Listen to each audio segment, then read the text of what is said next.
Hello बच्चों, हमें यहाँ पे क्वेश्चन दिया गया है। चलो इस क्वेश्चन को हम एक बार पढ़ लेते हैं। So the question says which of the following statements is incorrect. तो इनमें से कौन सा स्टेटमेंट जो है वो करेक्ट नहीं है या फिर गलत है। तो सबसे पहला स्टेटमेंट हमारा कहता है कि no work is done if displacement is perpendicular to direction of applied force. तो यहाँ पे ये अगर हमारा अप्लाइड फोर्स F और ये हमारा डिस्प्लेसमेंट D, ये दोनों वेक्टर क्वांटिटी है और इनमें एंगल परपेंडिकुलर है, मतलब थीटा जो है वो कितना है, 90 डिग्री है। तो जो वर्क डन W होगा वो F डॉट हमारा D वेक्टर होगा।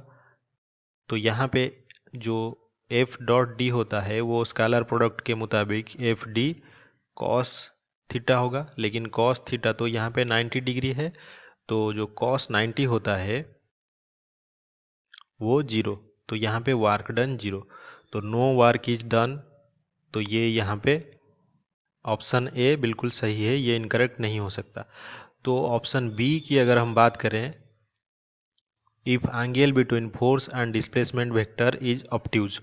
तो सेम है, ये हमारा फोर्स है और ये डिस्प्लेसमेंट डी है और ये जो एंगल है क्या है, ये ग्रेटर देन 90 डिग्री है, मतलब ऑब्ट्यूज है।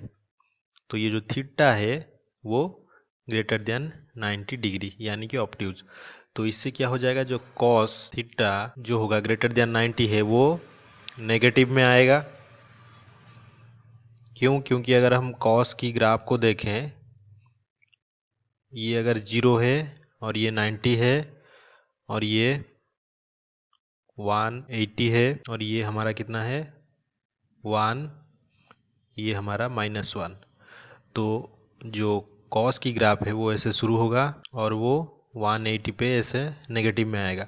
तो मतलब 90 से लेके 180 तक कॉस की वैल्यू, कॉस थीटा जो है वो नेगेटिव रहता है।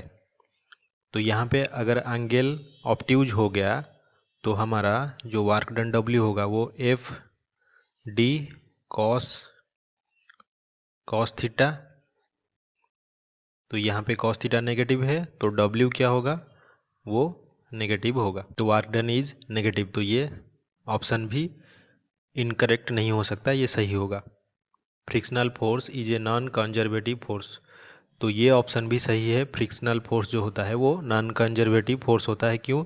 क्योंकि यहाँ पे क्लोज लूप में जो वर्क डन होता है, अगर ये हमारा पॉइंट P है तो यहाँ से शुरू करके अगर हम यहाँ पे आ जाए फिर से, तो यहाँ पे वर्क डन क्या होता है, वो नॉट इक्वल्स टू जीरो होता है। तो ये नॉन कंजर्वेटिव फोर्स है, ऑप्शन सी भी गलत नहीं हो सकता। All the central forces are non conservative. तो सेंट्रल फोर्सेस मतलब जो हमारा सेंट्रल फोर्स होता है वो क्या करता है, अगर एक पॉइंट है तो फोर्स वो उसी सेंटर की तरफ हमेशा एक्ट करता है। ये ऐसा फोर्स कौन सा होता है, ग्रेविटी, इलेक्ट्रोस्टैटिक, ऐसे फोर्स क्या होते हैं, सेंट्रल फोर्स होते हैं। तो यहाँ पे हम जानते हैं कि ग्रेविटी, इलेक्ट्रोस्टैटिक ये कंजर्वेटिव फोर्स होते हैं, लेकिन यहाँ पे नॉन कंजर्वेटिव दिया है। तो ऑप्शन जो डी है इसका इनकरेक्ट है, तो यही इसका सही उत्तर होगा। तो आई होप कि आपको ये समझ में आया होगा। Thank you.